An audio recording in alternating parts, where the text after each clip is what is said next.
Bonjour les investisseurs, aujourd'hui on se retrouve pour l'analyse de l'action Veolia et écrivez tout de suite dans les commentaires l'entreprise que vous voulez que j'analyse la semaine prochaine. J'analyserai l'entreprise qui a le plus de commentaires comme je le fais aujourd'hui avec Veolia. D'une part ça me permet de savoir ce que veut mon audience et d'autre part ça permet de mieux référencer la vidéo. Je vous rappelle également que j'ai créé un Discord pour faciliter la discussion et donc pour ceux qui veulent rejoindre le Discord, je vous mets le lien en description. Donc revenons à Veolia. Donc dans un premier temps je vous ferai une présentation de l'entreprise. Puis j'analyserai ses finances pour voir si Veolia est un bon investissement à long terme. Ensuite, je calculerai la valeur intrinsèque et je vous ferai une petite analyse technique. Pour finir, je vous donnerai mon avis sur l'action, vous dire si je possède cette action en portefeuille et si oui, à combien je l'ai pris. Donc restez bien jusqu'à la fin de la vidéo et n'hésitez pas à liker, à vous abonner et à partager à vos collègues si vous aimez la vidéo pour me motiver à continuer de partager mes analyses. Mais avant ça, les informations présentées dans cette vidéo ne constituent aucunement des conseils en investissement. Celles-ci ont un but purement éducatif. Je précise que je ne suis pas un conseiller financier, mais un simple amateur et qui vous partage ses analyses et son parcours d'investisseur en bourse. Tout investissement boursier implique des risques dont le risque de perte partielle ou totale de l'investissement de départ. Il est donc primordial que vous fassiez votre propre analyse avant d'investir en bourse. Donc Veolia en quelques mots, Veolia est une multinationale française qui est numéro un dans les services collectifs. Veolia commercialise des services de gestion et du traitement de l'eau, des gestions et des traitements des déchets et la gestion et de l'énergie à une clientèle composée de collectivités locales et d'entreprises. Elle a été créée en 1853 et a fait son introduction en bourse en 2000.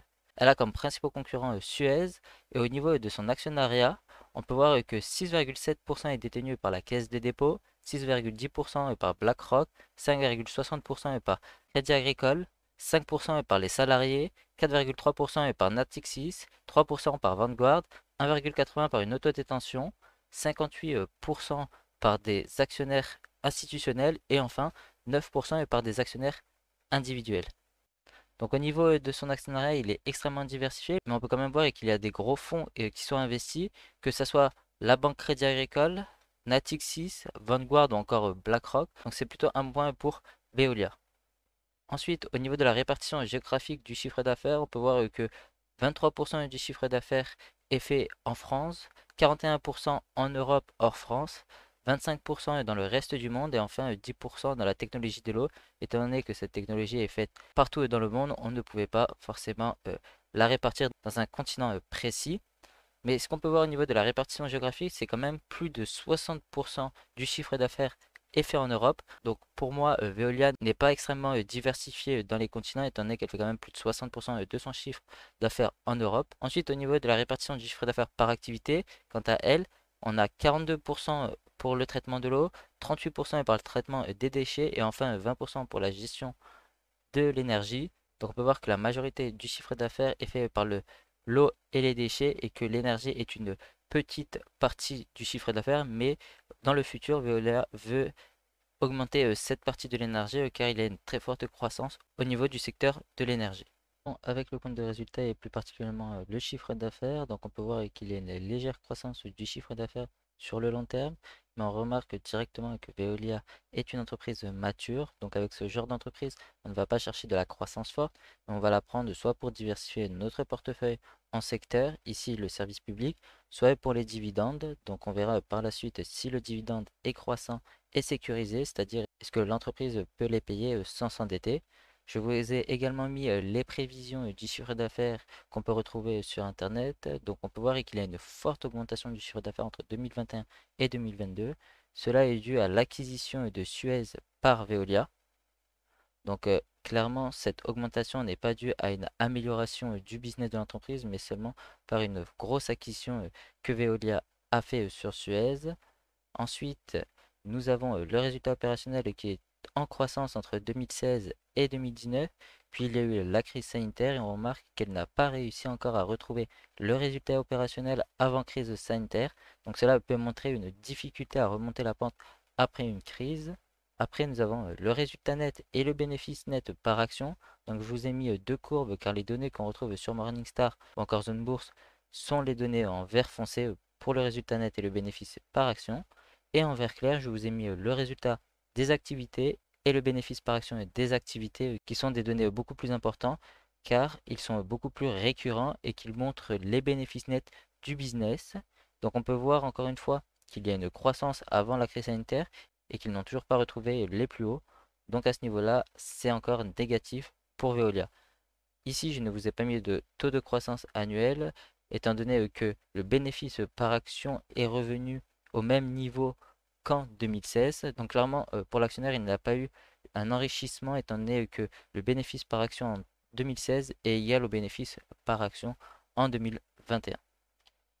Ensuite, on passe au bilan et on peut voir que la trésorerie à long terme stagne. On est passé de 5,5 milliards en 2016 à 5,8 milliards en 2020. On a une augmentation entre 2020 et 2021 qui est due encore une fois à l'acquisition de Suez. Donc la trésorerie de Suez appartient maintenant à Veolia, ce qui fait que maintenant en 2021, elle a eu une trésorerie à plus de 10 milliards d'euros, mais on peut directement voir qu'en mi-juin 2022, cette trésorerie redescend vers la base des 5 milliards d'euros. Ensuite, au niveau de la dette à long terme, on peut voir que la dette à long terme stagnait, donc entre 2016 et 2021, ou augmentait légèrement, mais que depuis l'achat de Suez, il y a eu une forte augmentation de la dette à long terme, car maintenant Veolia a une dette à long terme à 21 milliards d'euros. Donc clairement, on peut voir que cette dette à long terme est 3 fois plus grande que la trésorerie, donc ça commence à être pas forcément dangereux, mais je trouve que c'est limite. Je préfère quand la dette à long terme peut être facilement payée par la trésorerie ou alors qu'elle ne dépasse pas forcément plus de 2 fois la trésorerie. Ensuite, au niveau des actifs et des passifs circulants, je rappelle que je regarde ce ratio pour savoir si l'entreprise peut payer ses dettes à court terme. Donc pour cela, il faut que les actifs circulants soient supérieurs aux passifs circulants. Ici, on peut voir que les passifs circulants sont légèrement au-dessus des actifs circulants, mais c'est tellement peu qu'on peut clairement dire que Veolia peut payer sa dette à court terme. Et enfin, je regarde un dernier indicateur qui est la dette sur capitaux propres. Et on dit très souvent qu'une entreprise qui a une dette sur capitaux propres inférieure à 1 est peu endettée. Ici, on voit que Veolia a généralement une dette entre 0,9 et plus de 1. Donc pour moi, c'est assez négatif. Cela veut dire que l'entreprise est endettée et actuellement avoir une dette avec l'augmentation des taux directeurs qui va arriver de la BCE ou l'augmentation des taux directeurs qui se passe avec la Fed, je trouve assez risqué d'avoir des entreprises qui ont des grosses dettes. Donc pour moi, c'est un point extrêmement négatif sur Veolia. En plus, en 2021, elle a un ratio qui est égal à 0,96, mais on peut voir qu'en 2020, elle avait un ratio égal à 1,59. De plus, on voyait déjà avec la dette à long terme qu'elle était 3 fois plus grande que la trésorerie. Donc clairement, ça sentait que l'entreprise était assez endettée. Ensuite, je passe sur les capitaux propres. Donc, les capitaux propres montrent si l'entreprise s'enrichit ou si l'entreprise perd de la richesse. Donc, ici, on peut voir que Veolia, entre 2016 et 2019, perdait de la richesse, ou du moins, cette richesse n'augmentait pas, car je rappelle que les capitaux propres, c'est les actifs moins les passifs. Donc, soit entre 2016 et 2019, les actifs stagnaient et les passifs augmentaient, soit les actifs diminuaient et le passif, lui, stagnait. Donc dans les deux cas, c'est assez négatif, mais quand même, depuis 2019, on voit que Veolia remonte la pente et elle est quand même passée de 7 milliards de capitaux propres à plus de 12 milliards de capitaux propres en 2021. Bien sûr, il y a encore une fois l'acquisition de Suez qui est en jeu. Ensuite, un indicateur que peu de gens regardent, le free cash flow. Je rappelle que le free cash flow, c'est le cash que l'entreprise se fait durant l'année. Avec ce cash, elle peut soit payer des dividendes, soit le réinvestir pour faire croître l'entreprise, soit faire des rachats d'actions, ou encore payer sa dette. Vraiment, c'est assez important que ce free cash flow soit positif et potentiellement en croissance, mais pas forcément. De plus, on avait vu que Veolia est une entreprise qu'on veut plus pour son dividende, donc elle a besoin de free cash flow est pour payer ses dividendes. Donc ici, on voit que le free cash flow de Veolia est bien positif et en légère croissance sur le long terme. Donc à ce niveau-là, c'est positif. Mais je rappelle quand même que le free cash flow, c'est égal au flux de trésorerie fourni par les activités d'exploitation moins le flux de trésorerie lié aux activités d'investissement. Donc il faut quand même bien vérifier que ce free cash flow n'augmente pas parce que les investissements diminuent, mais bien parce que le flux de trésorerie fourni par les activités d'exploitation augmente.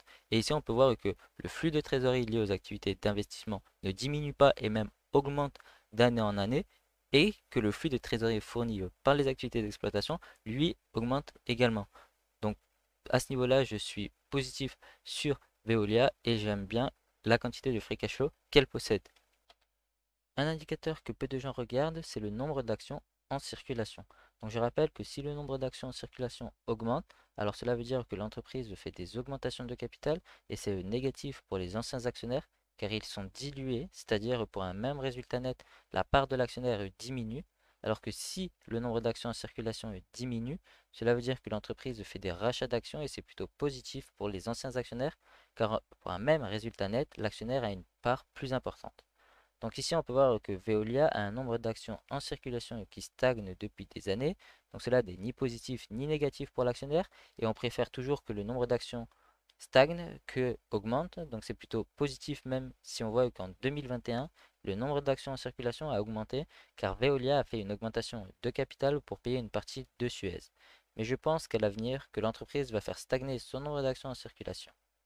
Ensuite, je vous ai mis les dividendes. Donc c'est la chose pour moi le plus important pour un actionnaire qui veut acheter des actions de cette entreprise, car on a vu que la croissance de l'entreprise n'est pas très forte et qu'elle est déjà mature. Donc on voit bien que le dividende croît en général, sauf pendant les périodes difficiles comme en 2000, 2007 ou 2020. Et actuellement, nous sommes dans une période assez difficile, donc je pense que le dividende ne va pas croître encore une fois pendant cette période si l'entreprise continue à gérer comme elle a fait dans le passé. Ensuite, j'ai rajouté un graphe où on voit le dividende et le résultat net par action côte à côte, car de nombreuses personnes regardent si le bénéfice par action est supérieur au dividende pour savoir si le dividende est périn, ou alors ils regardent si le payout ratio est inférieur à 100%.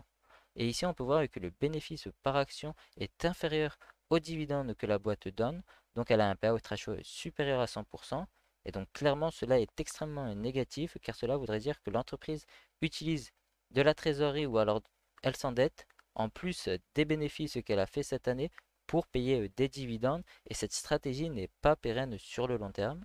Pour ma part, je préfère regarder les free cash flow pour savoir si le dividende est périn ou non. Donc sur le dernier graphe, je vous ai mis trois données différentes. Donc il y a le dividende, le free cash flow est calculé de la manière suivante. Donc c'est le flux de trésorerie généré par le business moins le flux de trésorerie utilisé pour faire tourner le business. Et l'autre free cash flow, c'est le free cash flow net qui est calculé de la manière suivante. Donc, c'est le flux de trésorerie généré par le business moins le flux de trésorerie utilisé pour tous les investissements de l'entreprise. Donc, à la différence de l'autre free cash flow, lui prend en compte les choses non récurrentes qui vont permettre de faire croître l'entreprise dans le futur. J'ai fait une vidéo où je vous explique la différence entre résultat net et free cash flow. Et dans cette vidéo, je vous explique en détail la différence entre les deux free cash flow. Donc allez la voir après la vidéo et si vous voulez plus de détails. Revenons au graphe. Donc ici, on voit que le dividende est bien inférieur au free cash flow que l'entreprise génère. Donc on voit que le dividende peut être distribué sans même que l'entreprise ne touche à sa trésorerie. Donc vous voyez bien que si on regarde seulement le résultat net en fonction du dividende, on pourrait se dire que le dividende n'est pas périn, alors que si on regarde le free cash flow en fonction du dividende, on dirait plus que le dividende est périn. Donc pour ma part, le dividende est périn, mais la croissance du dividende n'est pas du tout périn. Et cela est assez négatif car il y a d'autres entreprises qui ont des dividendes périns et une marge pour les augmenter. Ce que n'a pas forcément Veolia pour moi. Et je trouve que si on investit dans une entreprise pour son dividende, il faut que ce dividende croît pour augmenter ses revenus. Ensuite, je regarde quelques ratios. Donc d'abord, je regarde le PER. Donc je rappelle que le PER, c'est le cours de l'action divisé par les bénéfices par action. Ici, on peut voir que le PER en 2022 de Veolia est actuellement de 45,92. Donc il est assez élevé par rapport au PER moyen historique. On est plutôt dans la marge au-dessus. Et en plus, je trouve que pour une entreprise comme Veolia qui est mature, un PER de 45 est extrêmement élevé. Je préfère des PER en dessous de 15 pour les entreprises matures. Par exemple, Total Energy est bien en dessous de 10 et une entreprise de croissance avec un avantage concurrentiel comme Google est aux alentours de 20. Donc clairement pour moi le PER de Veolia est extrêmement élevé. Bien sûr ce PER est élevé pour certaines raisons quand même. Le fait que Veolia est une entreprise qui travaille dans le traitement des eaux et qu'on sait que ces contrats sont extrêmement durables sur le long terme et le fait que les investisseurs sachent que l'entreprise est stable dû à son secteur fait que le PER est élevé, mais pour moi le PER est trop élevé et je ne pense pas payer une entreprise 45 fois les bénéfices pour une entreprise qui n'a pas forcément de croissance forte. Ensuite, au niveau du price to cash flow, on voit que Veolia est plutôt dans la moyenne historique avec un 4,65 en 2022. Donc déjà, cela me rassure un peu plus par rapport au PER, car le price to cash flow nous montre qu'on ne paye pas trop cher pour le cash flow qu'elle produit. Et enfin, le price to sell. Donc le price to sell, je rappelle que c'est combien les investisseurs sont prêts à payer pour 1 euro de chiffre d'affaires. Donc ici, les investisseurs sont prêts à payer pour 1 euro de chiffre d'affaires 0,42 centimes. Donc à ce niveau-là, on voit que c'est dans la moyenne historique. Donc encore une fois, c'est plutôt bien pour Veolia. Ensuite, je rappelle que pour Warren Buffett, une entreprise a un avantage concurrentiel si la marge brute est supérieure à 40% et la marge nette supérieure à 10%. Ici, on voit clairement que Veolia n'a pas d'avantage concurrentiel étant donné qu'elle a une marge brute aux alentours de 16 durant ces 10 dernières années et qu'elle a une marge nette extrêmement faible durant ces 10 dernières années. Donc pour moi, cela est extrêmement négatif sur Veolia car avec la remontée des taux, l'augmentation des prix des matières premières, etc., la marge brute va diminuer pour Veolia, mais également la marge nette. Et je trouve que sa marge nette est extrêmement bas avec 1,42% en 2021. Donc clairement, la marge nette pourrait passer dans le négatif ou se rapprocher de 100 pour Veolia.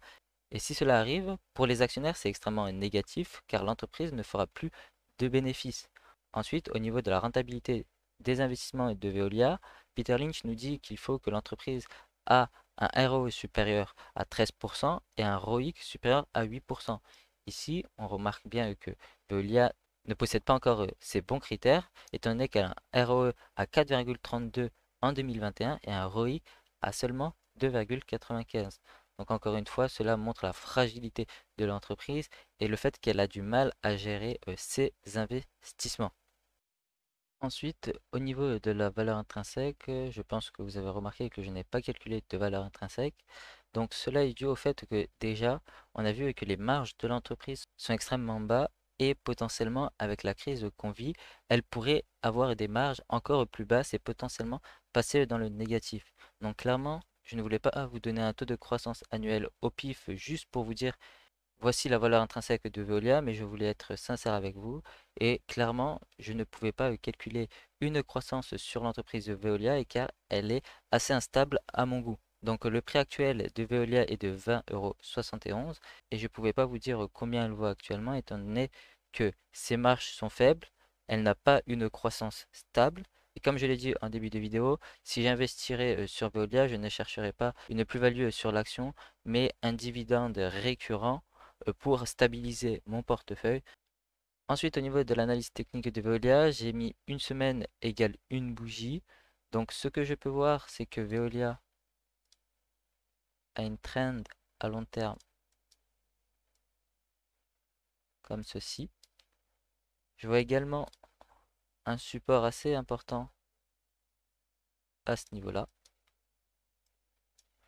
qui a été durant l'IPO, qui a servi de résistance pendant la crise des subprimes, puis en 2015 a cassé ce support et est devenu support en 2018, en 2020 et encore en 2020, du moins fin d'année 2020. Donc clairement, ce que je vois sur Veolia, c'est qu'il pourrait avoir une descente jusqu'à ces niveaux-là avant qu'elle reparte vers la hausse, ou alors une descente jusqu'au support ici, avant de potentiellement repartir vers la hausse. Pour moi, je parie plus sur le fait qu'elle descendrait au niveau des 20 € avant de repartir vers la hausse. Mais si la macroéconomie s'améliore avant, on pourrait avoir un rebond de Veolia au niveau des 19 €. Pour conclure, je pense que vous avez compris mon avis sur l'entreprise. Veolia est une entreprise qui ne me plaît pas forcément. D'une part, je trouve qu'elle a une dette assez importante, sachant qu'actuellement nous vivons une remontée des taux, donc je ne suis pas fan d'investir dans les entreprises à forte dette. D'autre part, je trouve que les marges de Veolia sont beaucoup trop faibles. Ensuite, si je regarde le dividende, celui-ci n'est pas croissant chaque année et a même baissé durant la dernière crise. Et enfin, si on regarde depuis l'IPO de Veolia, l'action a gagné seulement 58% en 20 ans. Donc pour finir, je ne possède pas d'actions Veolia et je ne compte pas acheter des actions Veolia pour le long terme, car je ne pense pas qu'elle me permettra d'atteindre mes objectifs, qui est de battre le marché. Merci de m'avoir écouté jusqu'à la fin, j'espère que cette vidéo vous aura plu. N'hésitez pas à liker, à s'abonner et à partager la vidéo et je vous dis à la prochaine.